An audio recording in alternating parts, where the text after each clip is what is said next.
Bonjour and welcome back to the World History course. Last time we began section 2, which retraces the history of today's great religions. We focused on Hinduism. Today we're moving on to another religion with a long history, and that would be Judaism, the religion of the Jews. Retracing the history of Judaism is somewhat easier than for Hinduism. Hinduism was a cyclical religion based on the concept of reincarnation. It also emerged over centuries in a gradual process with no clearly defined prophet or doctrine. Judaism has a more clearly defined history. In fact, its main text, the Bible, it is a history book with a beginning, a middle, and some prophecies about the end. And I should probably define here what I mean by the Bible. For Christians, the Bible includes both the Old Testament, which prophesies the arrival of the Messiah, and the New Testament, which tells the story of that Messiah. Well, Jews don't recognize Jesus as a Messiah, so we're only talking about the Old Testament today, especially its first 5 books, the Torah, which retrace the early tribulation of the Jewish people and play a central role in Jewish religion ceremonies, all the way to today. When a Jewish boy undergoes a bar mitzvah, for example, he must read a passage from the Torah in the original Hebrew in front of the whole community. Only then is he considered a man. To devout Jews, the Old Testament is the Word of God, but scholars have spent much time analyzing the language of the Torah to figure out when each book was written and by whom. That close study of religious texts, it is called exegesis. According to those experts, much of the Torah was written by the most prominent of the Jewish prophets of the Torah, and that would be Charlton Heston. In contrast, the New Testament, which was written in Aramaic and Greek, the Torah was written in Hebrew. Hebrew is the name of a language, but also the people who spoke that language, the Hebrews, and ultimately the followers of the Hebraic faith. So Jews, the ethnic group, are also Jewish, the religion, and vice versa. And that is key. The Torah was a story of a special compact between one God, Yahweh, and one people, the chosen people, and the country he had promised to them, the promised land, capital P, capital L, which we know today as Israel. That idea is a bit hard to grasp for followers of like Islam or Christianity today. Everyone can be Muslim or Christian, regardless of your ethnic background or where you live. You have black Muslims in Africa, but also Muslims in China and Iraq, for example. Judaism, by contrast, is something that you are born into, and that is linked to one country, Israel. And that explains why Judaism, no matter how ancient, is fairly small today. There was no effort to proselytize, i.e. to convert non-Jews, or the Gentiles, as they are called. And sure, in the modern US, it's common to have interfaith marriages, in which case the bride or groom, if he or she is a Gentile, might convert to Judaism. But Orthodox Jews don't regard this conversion as legitimate. For them, you have to be born Jewish to be truly Jewish. Conversely, these same Orthodox Jews would regard everyone born of a Jewish mother as Jewish, even if they don't actively practice the religion, which is reminiscent of the way that birth is the main determinant of the caste system for Hindus. Now on to what Judaism actually taught, the tenets or the beliefs of that faith. Well, the tenets of Judaism were fairly unusual by ancient standards, starting with the fact that they only had one God. Leaving the pharaoh Akhenaten aside, all the people we studied so far were polytheistic. The Greeks, the Sumerians, the Hindus, the Egyptians, all of them worshipped multiple gods. Jews, by contrast, were monotheistic. They only believed in one God. So did the successful religions of Christianity and Islam, for that matter. A little digression here. I teach the history senior seminar where our graduating seniors write a research paper. And last semester, one of my students wrote an interesting paper in which he argued that early Jews were partisans of monolatry rather than monotheism. Monolatry means that you only worship one God, but you still think that there are other gods out there. They're real, but you don't worship them. And indeed, if you read the Torah closely, it's implied that there are rival gods, false gods that you should not worship, but gods nonetheless that do exist. And that would differ from monotheism, where you think that there's only one God and that's it. Other gods, they're false, they don't exist at all. Anyway, leaving these subtle distinctions aside, the early Jews worshipped only one God, and that was a unique religious practice in their time. Also unique was the omnipotent nature of their God. He could do everything. The gods of the Greeks, they each had their own area of expertise. The sea for Poseidon, for example.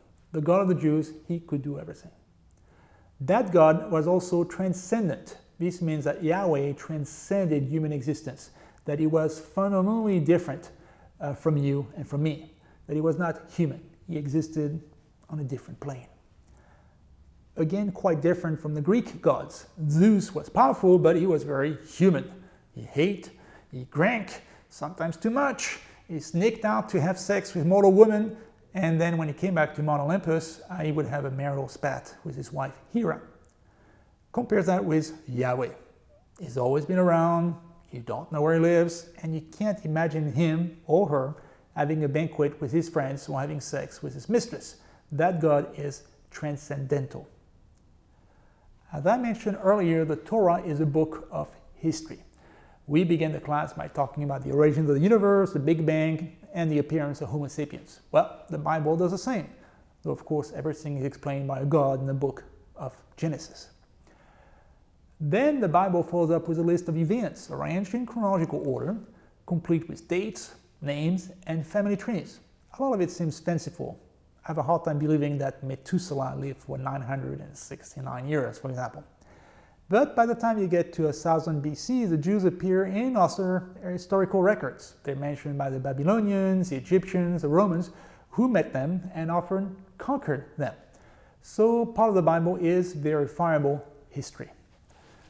In an ancient world where time often seemed to stand still, the Jews focused on change over time, their sense of history. That was something new for the time, something that we still have with us. That history also went forward. The end of the Old Testament announced the arrival of Messiah. Christians think Jesus is that Messiah, but Jews don't, and they still wait their Messiah. And that's the main distinction between Judaism and Christianity today. The Torah is a history book, but it's also a book of laws. The Ten Commandments, most famously. But if you take Exodus, Leviticus, and Deuteronomy, there are a million other rules on how to behave in your life. Ancient polytheistic religions often didn't have proper rules of morality. You had to honor the gods, obviously, but beyond that, there was no clear guidance on how to lead your everyday life, about good and bad. You could kill people in combat, sleep with your sister, conquer and pillage and enslave, as long as you made the proper sacrifices to Mars. A storm might sink your ship, not because you were wicked, but because Poseidon was mad that day for whatever reason. By contrast, the Torah introduced the concept of ethics, what is morally right and wrong. The God was not one that would have whims. He was following a proper moral code. We mentioned ethics when we talked about Socrates, who also studied right and wrong, though he did so in a secular context. Socrates wanted to know how every proper human should behave toward other human beings because it's the right thing to do, not because God told you to. The Jews' sense of ethics, that was dictated to them from above. But in the end, Socrates and secular philosophers reached similar conclusions on what is good and evil, just through different paths. And incidentally, most modern religions agree on a basic set of principles. They all say that you shall not kill, well, except in the name of God, that you shall not steal or lie, the golden rule, all that you find in Buddhism, Confucianism, Islam, and so forth. Maybe this proves that God does exist and that all religions essentially worship the same God under a different name. Or maybe it proved that there is no God and that we all came naturally to the same conclusions on how to live in society, not because some God told us, but because it's the right thing to do. Food for thought. We'll get back to that debate when we discuss the book of Richard Dawkins in class. Speaking of history, here is an important point. The religion that we'll study have two components. The first is the starting point, usually some kind of prophet, a revelation, a sacred text. In our case today, the Torah and Moses. But then religions usually evolve over time. They change. The way they're practiced today is not the same as the way they were practiced in the past. Normally, it shouldn't be the case. Religion should be about revelation, the word of God, which no one can challenge. But in practice, historical events did a lot to amend this revelation over time. There's a passage in Deuteronomy that says that if a woman is not a virgin when she gets married, the man of the village should stone her to death. It's in the Bible, but I doubt that Christians today in the US would do that when almost half the kids are born out of wedlock. I hope, right? So my point is, religions may start with some divine revelation, but they change over time. They have a history, and the Jews certainly had a history. We know their history through all the details found in the Old Testament, as well as third-party accounts and the archaeological records. And much of that history is not fun. The Jews may have been the chosen people, but they endured a lot, such as captivity in Egypt or Babylon. Which is one of the reasons why Judaism is a fairly small religion today. It was never backed by a powerful empire, the way that Christianity was during the Roman Empire or later the British Empire. Around 1000 BC, under King David and Solomon, the Jews were able to control a kingdom around what is today Israel. But even that kingdom was fairly small compared with, Persia or Rome, and it proved short-lived. So for much of their history, the Jewish promised lands was controlled by other empires. By the 1st century AD, notably, which would be the time when Jesus lived, Israel was a province of the Roman Empire. Judea, they called it, the land of the Jews. The Jews had a king called Herod, but he was a client of Rome, a puppet. Around 70 AD, nationalistic Jews revolted and tried to recreate an independent Israel, a true promised land. But their timing was no good. This was in the midst of the Pax Romana, when the Roman Empire reigned supreme. So the Romans just sent an army to Judea, where they crushed the revolt with characteristic brutality. The last Jewish rebels found themselves trapped in the fortress of Masada, where they apparently killed themselves instead of surrendering. And that story of Masada is still a big part of Israeli nationalism to this day. The sense that Israel is a small nation under threat, and that you have to give all to defend it, otherwise your people risk being annihilated, like the defenders of Masada. The Jews who did surrender in 70 AD were not treated well either. The Romans crucified thousands of captives and sent the rest back to Rome as slaves. They also destroyed the Temple of Jerusalem, which had been the focal point of the Jewish religion for 1,000 years. And there actually had been two temples. The first one built under King Solomon, which was destroyed by the Babylonians, and then the second temple, which was expanded under King Herod. Well, the Romans destroyed thoroughly that second temple, which was never rebuilt. So all that remains today is a retaining wall known as the Western Wall or the Wailing Wall. And that's the holiest site of the Jewish faith today. But the fact that it's just a ruin and that Muslims later built a big mosque on top of those ruins, that's a strong hint that the Jewish people went through much hardship over the course of their history. The failure of the Jewish revolt against Rome was a key dividing line in the history of the Jews. After that, a lot of Jews no longer lived in Israel, the Promised Land. Instead, they could be found in Europe and North Africa, and that is known as the Jewish diaspora, the Jewish community in exile. A second diaspora took place in 1492 when the Catholic monarchs of Spain expelled the Jews from Spain, and those Jews, known as the Sephardim, also headed for the Americas, just like Columbus, since 1492 was the year that Columbus headed for America. And that second diaspora resulted in important Jewish communities in the New World. And those American communities grew over time through immigration. Many Jews from Eastern Europe, who are known as the Ashkenazi, they went to the US in the 19th and 20th centuries. So that second diaspora from Europe to the Americas, that's the reason you have such a high Jewish population in the US today. But I'm getting ahead of my story here. In the short term, the Jews who fled Judea after the failure of the revolt in 70 AD faced an important question. If they no longer lived in the Promised Land, were they still really Jewish? Also traumatic was the loss of the temple. The religion underwent a major transformation as a result. Religious services were no longer centered in the temple in Jerusalem, which was gone, but in local synagogues all over Europe and the US, like this one in Curaçao. And they were no longer led by priests in the temple, but by a rabbi, and that's still the case to this day. Other ancient peoples, like the Hittites, they no longer exist today. They have descendants in the Middle East, obviously, but they're not a distinct people. The Jews, by contrast, were able to maintain their ethnic identity all the way to the present time through thick and skin, which is quite remarkable. They survived in part because they stuck together. They had a common God, a common sense of history, their own laws, high rates of endogamous marriage, meaning marriage within the community, and also a belief that all those born of a Jewish mother would be Jewish, and only them.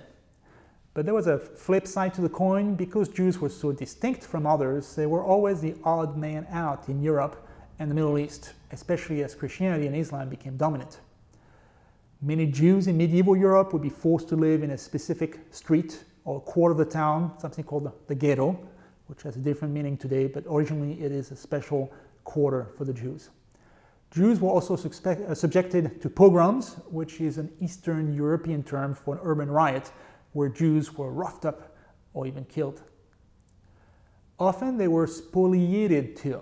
That means that they had to give up their money or face being killed or evicted from a town. Have you noticed how many words we have for the various forms of oppression against the Jews? Diaspora, ghetto, pogrom, spoliation. That can't be a good sign. In fact, hatred of Jews was such a constant throughout history that we had to coin a name for it: anti-Semitism. Semites being another term for Jews. Anti-Semitism is something I've always found puzzling and fascinating. I mean, why all this hatred? Jewish self-isolation might have been a reason. Since Jews lived in their own community and married each other, it was easier to cast them apart as other, as fundamentally different. So this led to various conspiracy theories about what actually went on inside the ghetto, such as the blood libel, the belief that Jews killed Christian babies and used the blood of those babies in secret rituals, which is not real, just to be clear. Another conspiracy theory which emerged in 19th century Russia was the Protocols of the Elders of Zion. That protocol, quote unquote, that's a document in which Jewish elders allegedly planned their secret plot to take over the world behind the scenes. Just to be clear again, that document is a forgery, though you still have people who still believe in some great Jewish conspiracy all the way to the present day. Christians specifically dislike Jews because, by definition, the Jews rejected Jesus as the Messiah. The fact that it was Jews who had encouraged the Roman governor of Judea to crucify Jesus, that was also held against them. For centuries thereafter, they were seen as the Jesus killer. And then there's the fact that in medieval Europe, Catholics were told not to loan money with interest. So there was an inordinate number of Jews involved in banking, since their religion had no taboo against money lending. You all know how people hate bankers, right? Well, in medieval Europe, that hatred was conflated with hatred of Jews, leading to the trope of the avaricious Shylock, who wants his pound of flesh. I'm referring here to the play by Shakespeare, The Merchant of Venice. So whether you look at conspiracies, Christian doctrine, or financial envy, anti-Semitism was a powerful force that lasted for centuries. In many ways, it is still with us today. When followers of QAnon claim that there is a secret conspiracy by powerful elites to abuse babies or even drink their blood, or that George Soros is out to take over the world, and they put his name inside 3 parentheses, you know the history behind that. It's the modern day version of anti-Semitism. Back to the diaspora. In 19th century Europe, there was a Jewish scholar named Theodor Herzl. He lived in Austria-Hungary. And he tackled the 2 questions that I have outlined earlier. Can I truly be Jewish if I don't live in Israel? And will Jews ever be accepted in Europe? And his answer was no, and no again. To him, Jews would never be safe until they had a country of their own, preferably in Israel. That movement became known as Zionism, the idea that Jews should return to Zion, to Jerusalem. At the time when Theodor Herzl lived, many European Jews did not agree with him. Jews had lived in exile for almost 2,000 years by then, so many thought of themselves as French or German or American first and Jewish second. They were optimistic that bigotry would be vanquished one day. In fact, they resented the very idea that they were not truly French or German and that their true country was somewhere else. But then came Hitler and the Holocaust, the Nazi attempt to eradicate the Jewish people once and for all from the face of the earth, something also known as the final solution, or the Shoah, or genocide.